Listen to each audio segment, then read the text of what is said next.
Hey, vous allez bien? C'est encore moi. Liam il est pas là cette fois-ci, mais il va vous laisser un message tout de suite. Allez Liam.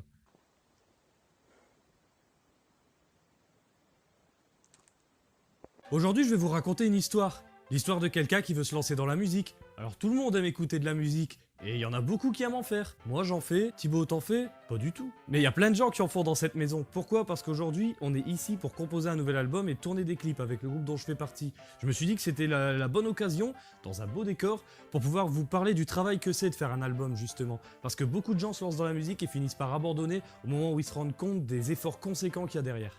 Il faut savoir que la première fois qu'on fait un album, c'est particulièrement difficile. Parce que bon, quand on est à ton 5e, à ton 6e, ça fait quelques années que t'es dans le move, voilà, tu sais comment ça marche. Mais la première fois, bah tout est nouveau justement. Parce que faire un album, c'est pas juste écrire une mélodie de guitare, l'enregistrer, ça part sur MTV, à l'aise, on est au top des charts. Bah non, il y a beaucoup de choses. Ça va de la composition jusqu'à la promotion de l'album, et même des enregistrements de clips. Et ça commence en premier lieu par l'inspiration et la composition. Et on se retrouve tout de suite pour en parler.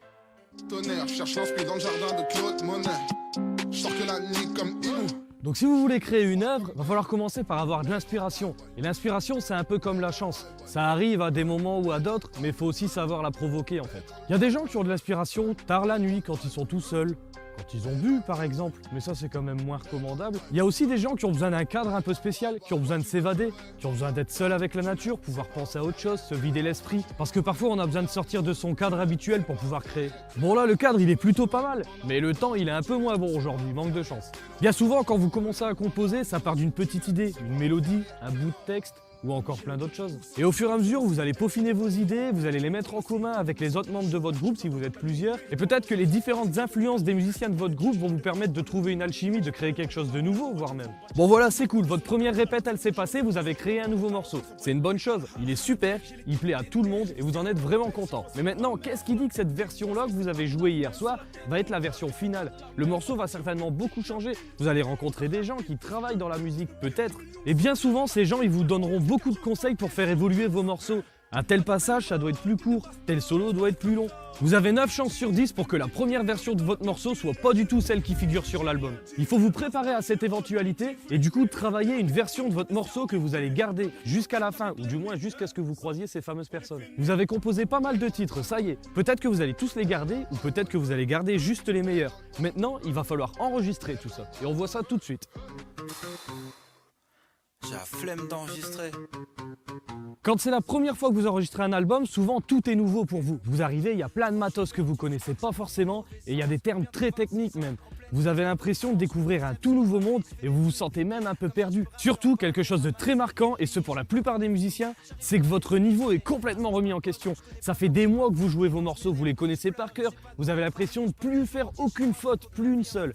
Et pourtant, vous arrivez, on va vous demander de les jouer dans les temps, bien souvent sur un métronome, et vous vous rendrez compte que c'est bien plus compliqué que ça. La plupart des batteurs doivent refaire leur piste plusieurs fois, parce qu'une fois qu'ils ont enregistré tout le morceau, ils se rendent compte qu'ils sont pas forcément dans les temps. Et ça vaut pour la plupart des instruments.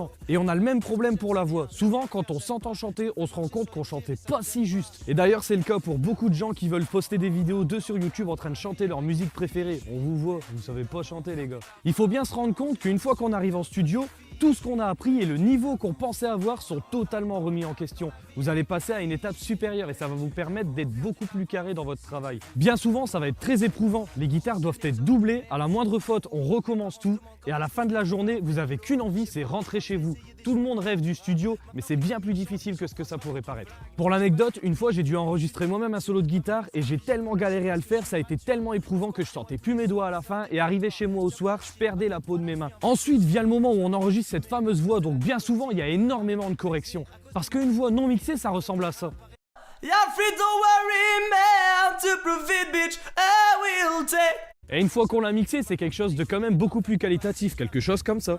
You're free, don't worry, man, to prove it, bitch, I will. C'est la même chose pour tous les instruments, mais ça on va voir ça dans la partie mixage, et c'est tout de suite.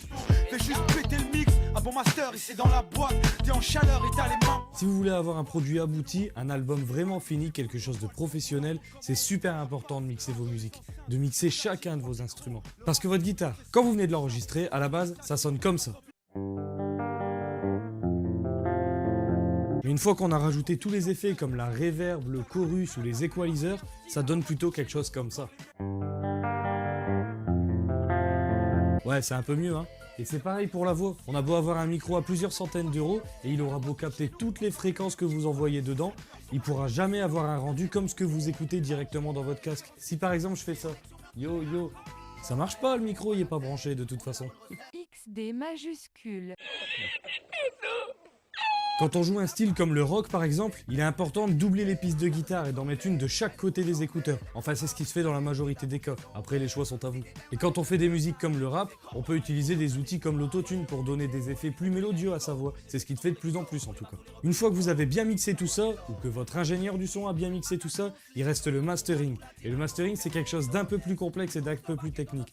Alors pour éviter de se compliquer la tâche, on va se contenter de dire que c'est une sorte de surmix qui va donner plus de patates et qui va élargir le spectre auditif de votre musique. Et vos musiques seront souvent mixées indépendamment les unes des autres parce que vous voulez pas forcément avoir le même rendu selon le morceau. Il y a des fois des ambiances plus énergiques, plus festives ou plus tristes. Mais bon, une fois que tout ça est mixé et masterisé, ça y est, vous avez la version, du moins sonore, finale de votre album. Si vous avez réussi à vous dégoter une bonne pochette, normalement, il n'y a plus qu'à faire de la promotion. Et ça, ce sera par les vidéos ou par la pub, internet ou autre. On voit ça tout de suite. Bénéfice, gang gang, bénéfice. Première pensée, tout. Bon voilà, votre album il est enregistré, il est mixé, vous l'avez écouté, vous êtes super fiers des morceaux que vous avez faits. Maintenant, il va falloir le partager au monde. Donc pour ça, vous avez deux choix. Soit signer dans une maison de disques, soit vous autoproduire. L'avantage des maisons de disques, c'est qu'elle va vous fournir une publicité. Et l'avantage des autoproductions, c'est que vous serez entièrement libre de vos choix artistiques, parce qu'il faut savoir que certaines maisons de disques imposent certains critères. Vous sortez votre projet sur internet dans un premier temps, et si jamais vous avez l'envie de créer une petite pièce pour la collection, vous pouvez éventuellement sortir en format physique, en digipack par exemple. Et si vous voulez en plus de ça proposer un format vidéo pour mettre certains titres en avant, vous pouvez tourner des clips. D'ailleurs, c'est pour ça que je suis vêtu ainsi. Dès que j'ai un manteau en cuir, je fais des manières. C'est genre... Ça paye comme jamais de jamais. Parce que oui, la musique c'est fait pour se faire plaisir, mais si on peut la partager au plus grand nombre, c'est toujours mieux. Avoir un format vidéo, ça vous permettra de l'envoyer justement à des maisons de disques, à des organisateurs de concerts, de festivals, voire même à des chaînes de télévision, qui sait. Vous pourrez vous créer une image en plus de ça, de par les ambiances ressenties dans vos clips vidéo. Dans vos vidéogrammes. Et essayez de clipper un maximum de vos titres. Parce qu'aujourd'hui, les gens vont plus facilement s'intéresser à une vidéo qu'à un format simple audio. Bon, du coup, maintenant, vous avez compris que c'est énormément de travail pour un album. Au final, quand on est pris dans l'élan de la chose, il y a tellement de travail qui peut arriver des fois d'avoir des embrouilles avec la fatigue, le stress. Ça peut être très éreintant de faire ça en groupe parce que souvent les idées et les avis divergent. Mais en même temps, c'est une expérience très enrichissante. Au final, vous en aurez chié à mort pour pouvoir faire cet album, mais une fois qu'il est fait, ça y est, il est à vous, vous l'avez fait, c'est votre bijou. Bon, c'est tout pour moi aujourd'hui. La semaine prochaine, je vous laisserai avec Liam. On a pas mal de concepts qui arrivent sur la chaîne, on veut pas se limiter au seul concept de Cult and Classic, on espère vraiment que ça va continuer à vous plaire. Et comme je sais pas comment vous dire au revoir parce que d'habitude Liam est avec moi, la prochaine fois on verra peut-être comment terminer une vidéo. Salut. Santé. Maintenant, je vais... Oh merde, j'allais dire une phrase bien pour finir et du coup, ça le fait pas, c'est pas grave, je finirai sur... C'est bon, on est bon. On dit merci à Thibaut, il a fait la vidéo. Passe sur tous les réseaux, t'as juste à chercher mon charron. Abonne-toi aussi et surtout à la Fausse Masta. Super, j'ai fait une phrase.